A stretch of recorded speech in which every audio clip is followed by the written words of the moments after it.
일단 당신을 붙잡고 있는 그 신념부터 의심하세요. 지금까지 당연하게 믿어온 생각이 어쩌면 당신의 성장을 막고 있을지 모릅니다. 하루에 딱 1%, 당신은 오늘도 성장합니다. 안녕하세요. 잠들기 전 떠올랐던 생각을 행동으로 바꿔드리는 슬림 로그입니다. 지난 편에서 우리는 감정이라는 신호를 다루는 법을 배웠죠.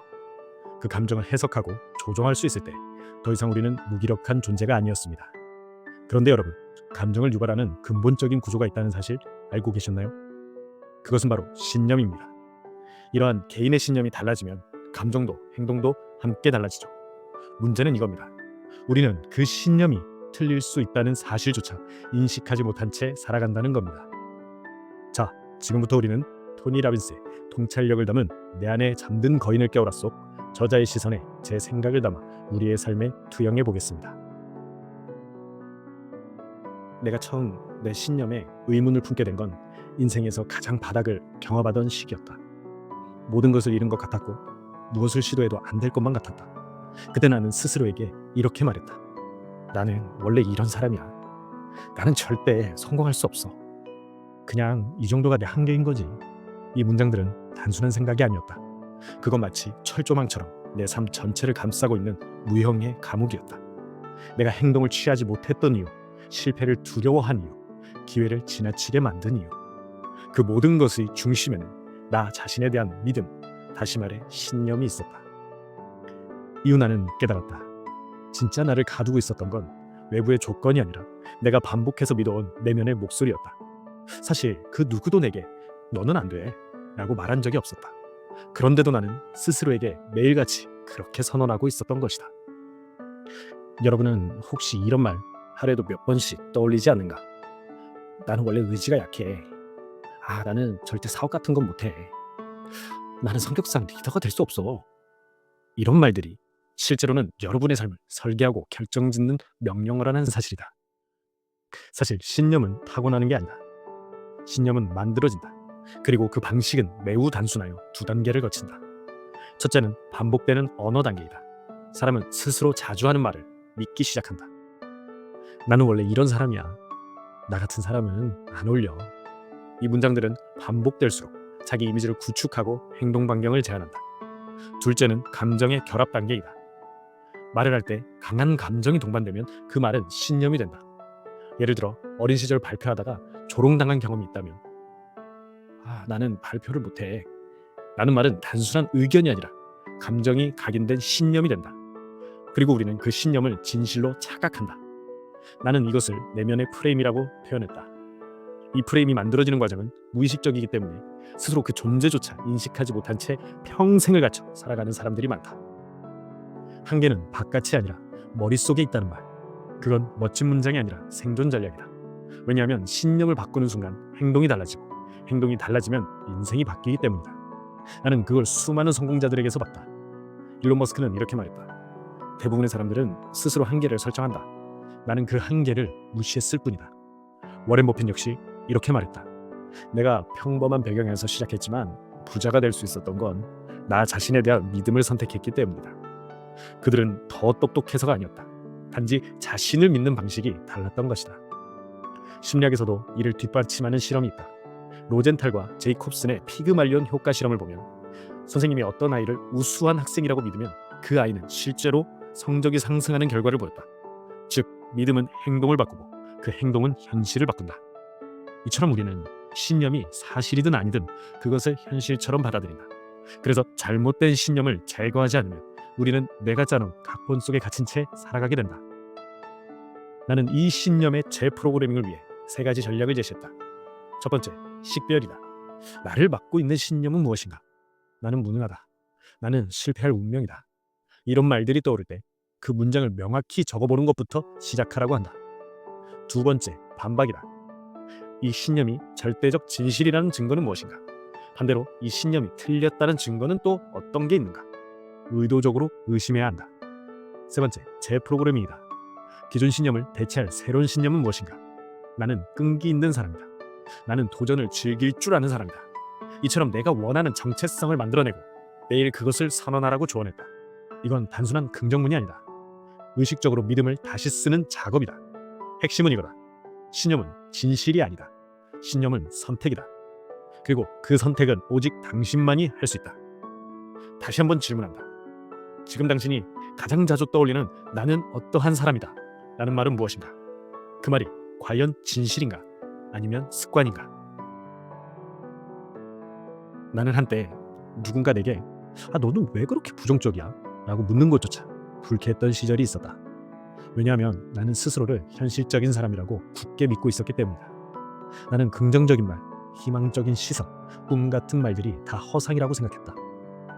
나는 원래 냉소적이야. 나는 감정적이지 않아. 나는 실패를 미리 예측해서 대비하는 것뿐이야. 이런 생각은 오랜 시간 내면의 진실로 자리 잡았다. 그리고 나는 그 신념을 근거로 수많은 기회를 지나쳤다.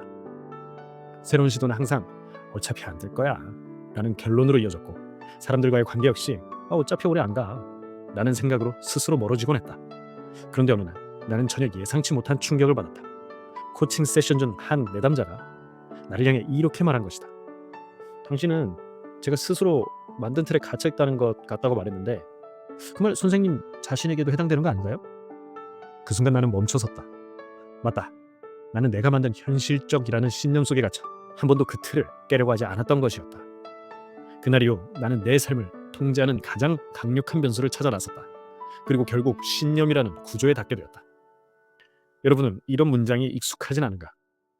나는 원래 수줍음이 많아. 나는 말주변이 없어. 나는 인생이 잘 안 풀리는 사람인 것 같아. 이런 문장들은 언뜻 보면 단순한 자기 표현처럼 보인다. 하지만 사실 그것들은 우리가 자기 자신에게 반복적으로 주문을 거는 방식이다. 그리고 뇌는 이 반복을 통해 그 말이 사실이라고 받아들이기 시작한다. 나는 이 지점을 굉장히 중요하게 여긴다. 신념이란 우리가 자각하지 못한 채 자동으로 따르고 있는 인생의 규칙이라고 나는 정의한다. 그리고 언제나 이렇게 말해왔다. 당신이 무엇을 할 수 있고 무엇을 못할지를 결정하는 건 외부가 아니라 내면이다. 이 말은 단순한 철학이 아니다. 내가 수많은 사람들을 코칭하면서 확신하게 된 사실이다.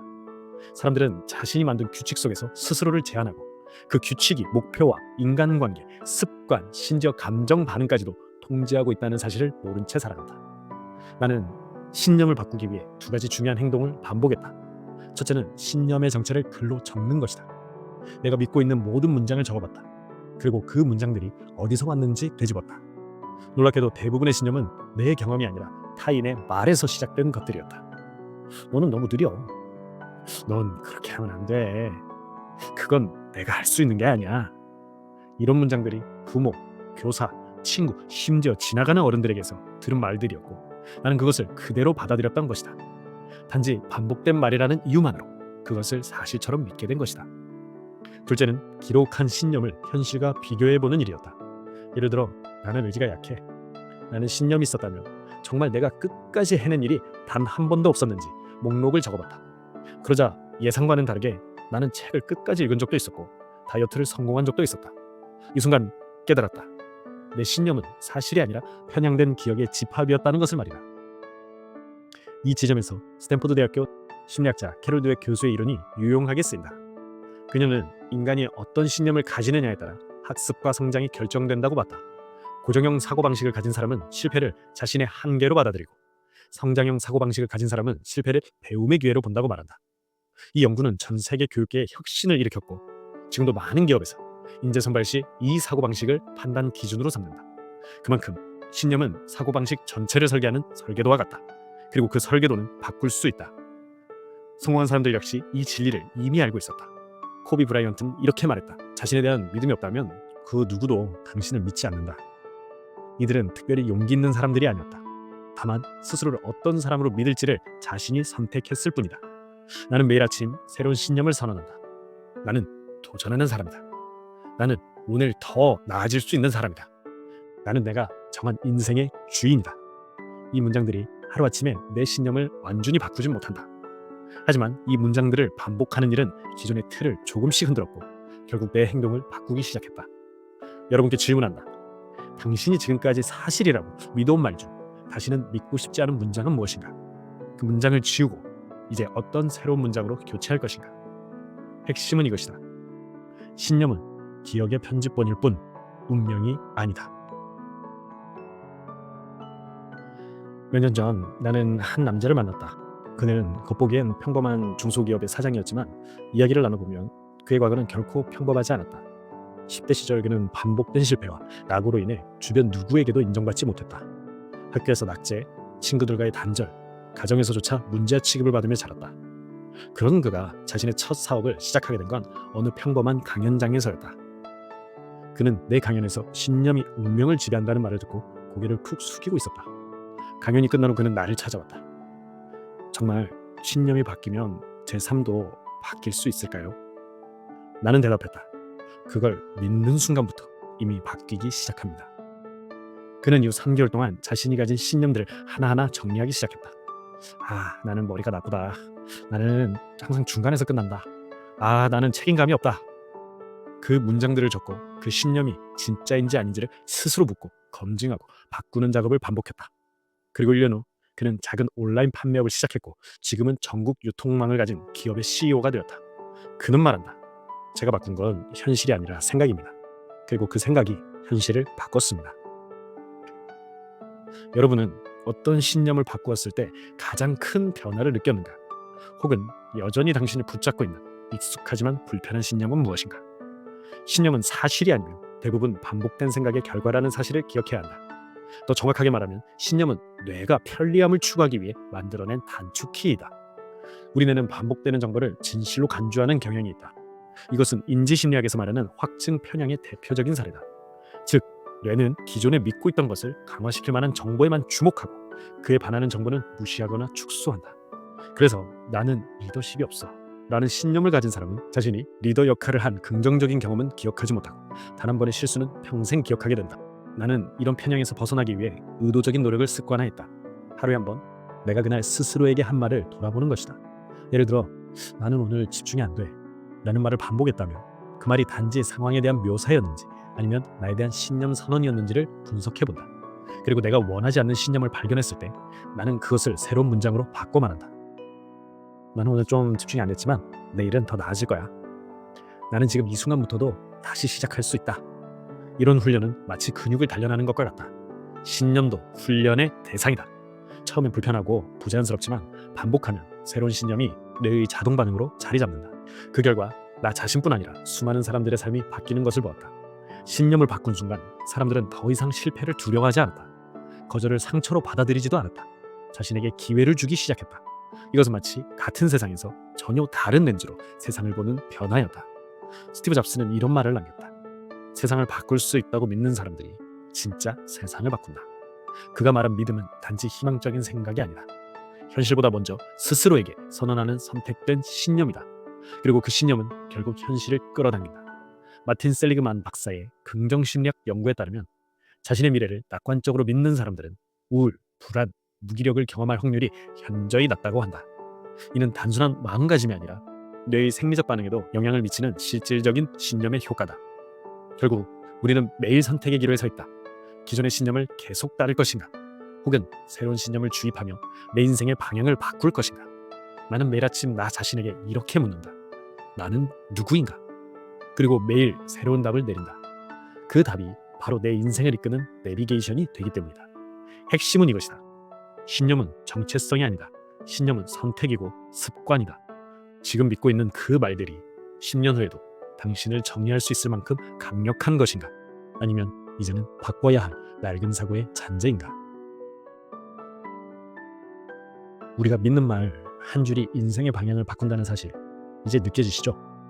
신념은 절대적인 진실이 아니라 반복된 생각이 만든 습관일 뿐이에요. 그러니 지금 이 순간부터라도 새로운 문장을 반복하세요. 조금씩. 하지만 분명히 변화가 시작될 거예요. 여러분, 그동안 스스로에게 얼마나 가혹했나요? 난 안 돼. 난 못해. 라는 말로 자신을 가뒀던 그 시간들.